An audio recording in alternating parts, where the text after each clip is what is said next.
Shalom, selamat pagi Bapak Ibu Saudara sekalian yang dikasihi Tuhan. Perkenalkan, nama saya Gabriel Febrianto. Saya adalah mahasiswa teologi Universitas Kristen Duta Wacana yang saat ini sedang menjalani praktek di GKI Nusukan. Mari sebelum kita mulai renungan kita pada hari ini, kita bersatu di dalam doa. Ucap syukur Tuhan karena Engkau telah memberikan hari yang baru untuk kami, Kau telah memberikan kehidupan yang baru untuk kami. Setelah kami akan mendengarkan renungan-Mu Tuhan, hanya Kau berkati agar renungan ini dapat kami cerna dengan baik, dapat kami pahami dengan baik untuk kehidupan kami. Dalam nama Tuhan kami sudah berdoa dan ucap syukur. Amin. Renungan kita pada hari ini diambil dari kitab Injil Lukas pasal 19 ayat 41 sampai 44.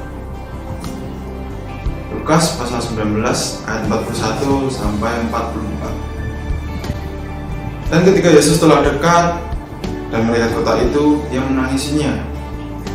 Katanya, "Wahai, betapa baiknya jika pada hari ini juga engkau mengerti apa yang perlu untuk damai sejahteramu. Tetapi sekarang hal itu tersembunyi bagi matamu.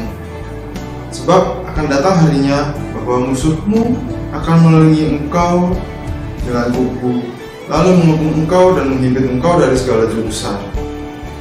Dan mereka akan membinasakan engkau beserta dengan pendudukmu, dan pada tembokmu mereka tidak akan membiarkan satu batu pun terletak di atas batu yang lain, karena engkau tidak mengetahui saat bila mana Allah merawat engkau." Renungan kali ini saya ambil tema, apakah sudah terlambat? Nah, sebelum kita mulai merenungkan ayat ini, Bapak Ibu Saudara pasti pernah mengalami apa yang namanya penyesalan yang datang dari masa lalu, pasti pernah itu. Nah, keunikan manusia ketika mereka mengalami penyesalan, mereka menjadi seakan-akan buta dengan apa yang ada di sekitarnya. Sebelum kita jauh lebih dalam lagi, di sini Yesus berbicara mengenai sebuah penghakiman. Yesus melihat sebuah kota yang bernama Yerusalem, yang artinya damai. Mengapa Yesus menangisi Yerusalem?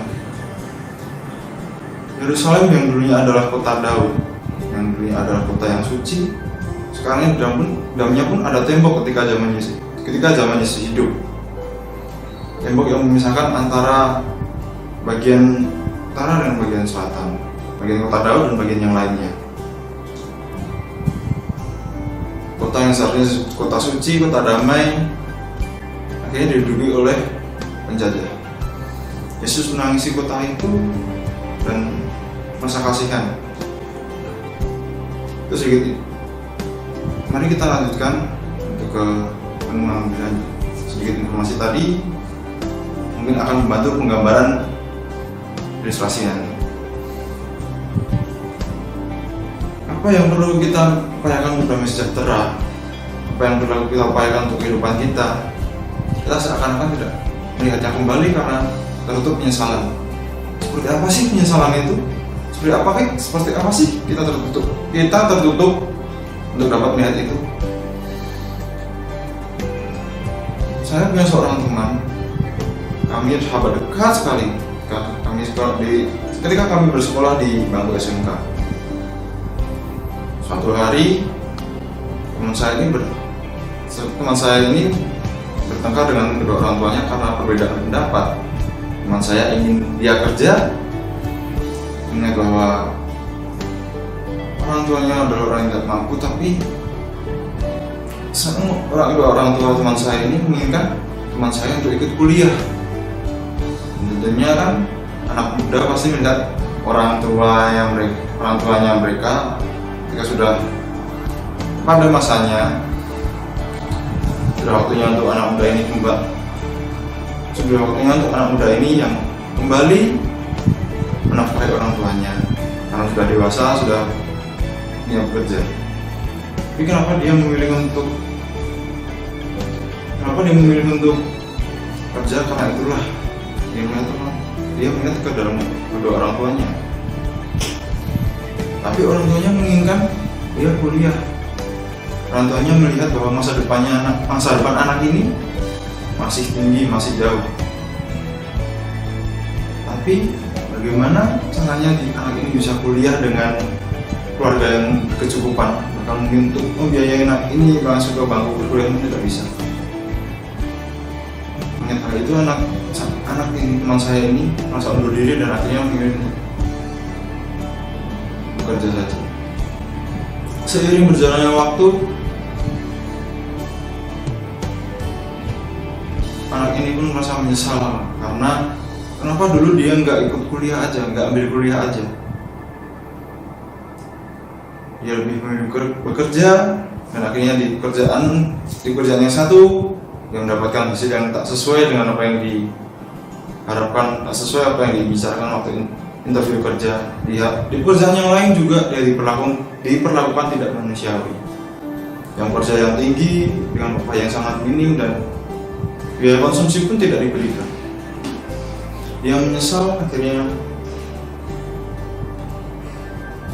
dia bingung. Dia merasa bahwa udah terlambat saya untuk kuliah, udah gak ada kesempatan lagi. Dia merasa seperti itu. Seperti yang kita hadapi sekarang ini, kita sedang berada di tengah pandemi, tengah hiruk pikuk kekacauan karena pandemi menyerang. Corona menyerang ini sudah 1 tahun tanpa kita sadari. Dengan adanya corona, kita menjadi bingung. Kita ingin hidup bagaimana besoknya, kita akan makan apa besoknya, kita juga tidak tahu kan. Kenapa kita menjadi bingung seperti ini? Mungkin di masa lalu kita ada tipe orang yang ketika kita mempunyai uang, kita mempunyai harta benda, kita gunakan untuk sesuatu yang tidak kita butuhkan, tapi kita inginkan. Dan akhirnya ketika datang sebuah ujian, sebuah cobaan ini, kita menjadi bingung. Kita mau makan apa? Kita udah gak punya simpanan, kita udah gak punya simpanan uang buat beli bahan makan. Kita harus jual barang-barang kita. Tuhan memberikan kita kesempatan berulang kali ketika kita mempunyai harta dan benda. Ketika kita mempunyai uang yang berkecukupan untuk kita belikan sesuatu yang kita butuhkan. Tapi kita terbutakan dengan kebutuhan itu karena kita merasa bahwa ada yang lebih saya inginkan daripada yang saya butuhkan. Saya beli aja deh yang saya butuhkan, saya beli besok aja. Dan sekarang penyesalan itu datang di akhir. Kita sekarang menyesal karena mengorbankan uang. Beruntungnya masih banyak saudara-saudara kita di luar sana yang peduli dengan keadaan orang lain. Masih banyak saudara-saudara kita yang peduli dengan keadaan orang-orang di sekitarnya yang berkekurangan. Karena itu, gunakanlah kesempatan yang diberikan Tuhan secara baik-baik untuk mendapatkan apa yang kamu butuhkan, untuk mencapai apa yang kamu butuhkan, seperti damai sejahtera, kebahagiaan, kesehatan, ketenangan ketika menghadapi pandemi dan menghadapi krisis seperti ini. Tuhan Yesus memberkati. Mari kita berdoa. Ucap syukur Tuhan, kami panjatkan di hadirat-Mu atas renungan-Mu pada hari yang indah ini. Sebentar kami akan melakukan aktivitas kami selanjutnya. Jagai lindungi kami, berkati kami, sehingga kami tidak menyia-nyiakan kesempatan yang Kau berikan lagi, tidak merasakan keterlambatan, tidak merasakan penyesalan yang sama yang telah kami rasakan kembali itu. Di dalam nama Tuhan kami sudah berdoa dan mengucap syukur. Amin.